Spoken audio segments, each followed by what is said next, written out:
அனைவருக்கும் வணக்கம். வெற்றிவேல் முருகனுக்கு அரோகரா, வீரவேல் முருகனுக்கு அரோகரா.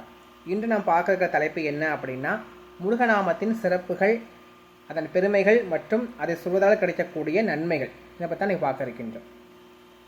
நாமங்களிலேயே சிறந்த நாமா, மிக உயர்ந்த நாமா எதுவென்று கேட்டால் முருகநாமா தான். அப்பேற்பட்ட அந்த முருகநாமா எப்படி வந்தது அதை முதல்ல பார்த்துடலாம். முருகப்பெருமான் கார்த்திகை லோகத்தில் வளர்ந்து கொண்டிருந்தார். கால நேரம் வந்தது. சிவபெருமானும் அன்னை பார்வதியும் முருகப்பெருமானை திருக்கைலாயத்திற்கு அழைத்து வந்தார்கள். முருகப்பெருமானுக்கு பெயர் சூட்டு விழா நடைபெற இருக்கிறது. அனைவரும், அதாவது 33 தேவர்களும், முப்பெருந்தேவர்களும், தேவிகளும், ரிஷிகளும், சந்நியாசிகளும், வீராதி வீரர்களும், சூராதி சூரர்களும், பூத கணங்களும் புடைசூழ முருகப்பெருமானுக்கு பெயர் சூட்டு விழா சிறப்பாக நடைபெற்று கொண்டிருக்கிறது. இப்போ ஒவ்வொருத்தரும் ஒவ்வொரு பேர் சொல்கிறாங்க. சிவபெருமான் சொல்கிறாரு, அன்னை பார்வதியுடைய அன்புக்கு கட்டுப்பட்டவன், அன்னை பராசக்தியின் அன்புக்கு கட்டுப்பட்டவன், அதனால் கந்தன்னு வைக்கணும் அப்படின்றாரு. நாராயணர் சொல்கிறாரு, பரம்பொருளுக்கெல்லாம் பரம்பொருளாக ஆதி பரம்பொருளாக விளங்கக்கூடியவன் தான் என்னுடைய மருமகனாகிய முருகப்பெருமான், அவனுக்கு சுப்பிரமணியன் வைக்கணும் அப்படின்றாரு. இப்போ பிரம்மதேவர் சொல்கிறாரு, பிரம்மத்துக்கெல்லாம் பிரம்மமாக இருக்கக்கூடியவர், அதனால் பிரம்மத்தான் வைக்கணும் அப்படின்றாரு. தேவர்கள் சொல்கிறாங்க, இல்லை எங்களுடைய இதயங்கிற குகையில் வாசனை செய்கிறாரு, அதனால் குகன்னு வைக்கணும் அப்படின்றாங்க. இப்போ ஒவ்வொருத்தரும் ஒவ்வொரு பேர் சொல்லிகிட்டு இருக்காங்க. இப்போ சிவபெருமான் பார்க்குறாரு, நேராக அம்பாள்கிட்ட வர்றாரு. தேவி, நீ என்ன பேர் வச்சுருக்கிற? எப்படியும் ஒவ்வொருத்தரும் ஒவ்வொரு பேர் சொல்கிறாங்க இல்லையா, நீ என்ன பேர் வச்சுருக்கிற மகனுக்கு அப்படின்னு ஈசன் அம்பாள்கிட்ட கேட்குறாரு. இப்போ அம்பாள் சொல்கிறா, நான் முருகன்னு வைக்கலான் இருக்கேன், என்னுடைய நாமா, நான் அவனுக்கு தேர்ந்தெடுத்த நாமா இந்த நாமா தான் அப்படின்னு அம்பாள் சொல்கிறான். அது ஏன் முருகா அப்படின்னு சொல்லக்கூடிய நாமத்தில் அப்படி என்ன பலன்கள் இருக்குது அப்படின்னு இறைவன் கேட்குறாரு. அவருக்கு தெரியாதா? தெரிஞ்சும் தெரியாத மாதிரி கேட்குறாரு. அப்போ அம்பாள் சொல்கிறா, முருகன் முத்தமிழ் தெய்வம், நமக்கு இருக்கக்கூடிய குழந்தை முத்தமிழ் தெய்வம். அந்த தமிழில் 3 இனங்கள் உண்டு, வல்லினம், மெல்லினம், இடையினம். இந்த 3 இனங்களில் இருந்து 3 எழுத்துக்களை எடுத்து தான் நான் முருகான்னு வச்சுருக்கிறேன் அப்படின்னு அம்பாள் சொன்னான். இப்படி வருஷப்படி பார்த்தோம்னா முதல்ல வல்லினம் வருது, அடுத்து இடையினம், அடுத்து மெல்லினம், இப்படி தானே வருது. வல்லினம், மெல்லினம், இடையினம் அப்படி தானே வருது. ஆனால் ஏன், எதற்காக அம்பாள் முதல்ல மெல்லினத்தை வச்சிருக்கிறா? இப்போ மூ என்பது மெல்லினம், ரூ என்பது இடையினம், கா என்பது வல்லினம். எதற்காக முதல்ல மெல்லினத்தை அம்பாள் தேர்ந்தெடுத்தா அப்படின்னா, தன் மகனை பக்த கோடிகளாகட்டும் தேவர்களாகட்டும் அழைக்கும் போது அப்படி மென்மையாக இருக்கணும், அப்படி வாய் திறக்கும் போதே மென்மையாக ஆரம்பிக்கணும் அப்படிங்கிறதுக்காகத்தான் முதல்ல மூவை வச்சுட்டு அந்த கா என்று சொல்லக்கூடிய வல்லினத்தை அம்பாள் பின்னாடி போட்டா. இது ஒரு காரணம். அடுத்தது என்ன அப்படின்னா, அவங்க எல்லாருக்கும் தெரிஞ்ச ஒரு விஷயம்தான். மூ என்றால் முகுந்தனை குறிக்கும். முகுந்தனுடைய மார்பிலே அன்னை மகாலட்சுமி தயாரடக்கம். ரூ என்றால் ருத்ரநாயக சிவபெருமானை குறிக்கும். சிவனுடைய இடபாகத்திலே குடியிருப்பவள் தான் அன்னை பார்வதி.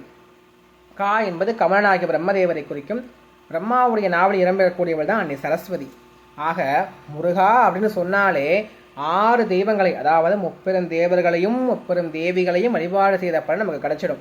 இங்கே திருவண்ணாமலை போனாலும் முருகான்னு சொல்லலாம், திருவேற்காடு போனாலும் முருகான்னு சொல்லலாம், திருப்பதி போனாலும் முருகான்னு சொல்லலாம், எங்கே போனாலும் முருகான்னு சொல்லலாம். இந்த அளவுக்கு ஒரு பெருமை வாய்ந்த நாமா தான் முருகநாமா. இதற்கெல்லாம் மேலாக ஒரு முனிவர் வாழ்ந்துட்டு இருந்தார். அப்போ ஒரு முனிவர், அவருக்கு ஒரு பையன் இருக்கிறான். இப்போ ராஜா என்ன பண்ணுறாருன்னா நிறைய பாவங்களை செய்கிறார்.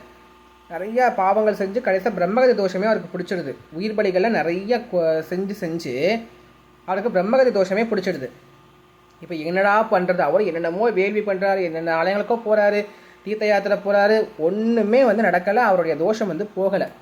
இப்போ கடைசியில் என்னடா பண்ணுறது அப்படி கேட்கும்போது அந்த மந்திரி சொல்கிறார், நம்ம ஊரில் ஊர் எல்லையில் ஒரு முனிவர் இருக்கிறாரு, அவர்கிட்ட இப்போ ஏதாவது கேட்டு வாங்க, அது மூலமாக நமக்கு எதாவது நல்லா நடக்கலாம் அப்படின்னு சொல்லும் போது அந்த ராஜா வந்துட்டு போகிறாரு. அப்போ அந்த முனிவர் குளிக்க போயிட்டார். அந்த பையன் தான் இருக்கான். அந்த பையன்கிட்ட கேட்கும்போது, இந்த மாதிரி எனக்கு தோஷம் இருக்குப்பா, என்ன பண்ணுறது அப்படின்னு கேட்கும்போது இந்த பையன் யோசிக்கிறான். அந்த பையனுக்கு அவர் சொல்லியிருக்கிறாரு, முருகான்னு சொன்னாலே எல்லா விதமான தோஷங்களும் போயிடும் அப்படின்னு சொல்லியிருக்கிறாரு. இந்த பையனை யோசிச்சு, எங்கள் அப்பா சொல்லியிருக்கிறாரு, ஒரு நாமா இருக்குது, அந்த நாமத்தை சொன்னாலே எல்லா விதமான தோஷங்களும் போயிடுமா, அதனால் நீங்கள் அந்த நாமத்தை சொல்லுங்கள், முருகா முருகா முருகான்னு 3 முறை சொல்லுங்கள், எல்லாம் சரியாக போயிடும் அப்போ அந்த பையன் சொல்லியிருக்கிறாரு. ராஜாவும் கேட்டு சந்தோஷத்தில் கேட்டு போயிட்டார். இப்போது அந்த முனிவர் வர்றாரு.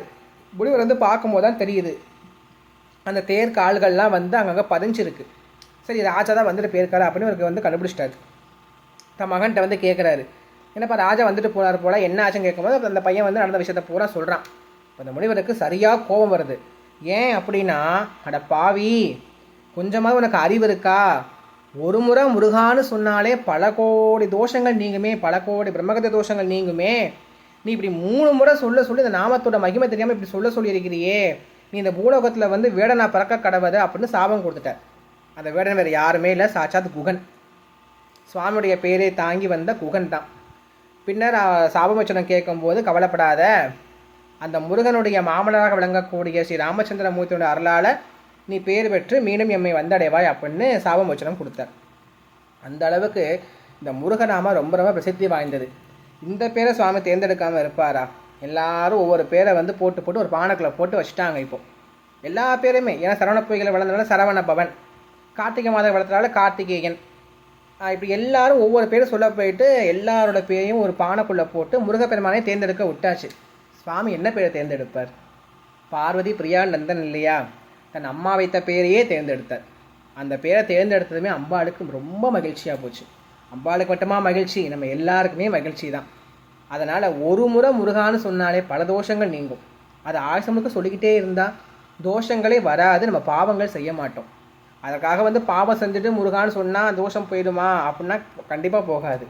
பாவங்கள் செய்யாத வண்ணம், தவறுகள் செய்யாத வண்ணம் நம்மை தடுத்தாட்கொள்ளக்கூடிய நாம தான் முருகநாமா. அதனால் எப்போல்லாம் முடியுதோ முருகா முருகா முருகான்னு சொல்லிக்கிட்டே இருங்க. அந்த முருகப்பெருமான் நம்ம பக்கத்திலே இருந்து நம்ம என்றும் காத்தருள்வார். நன்றி, வணக்கம், சர்வம் சரணமயம்.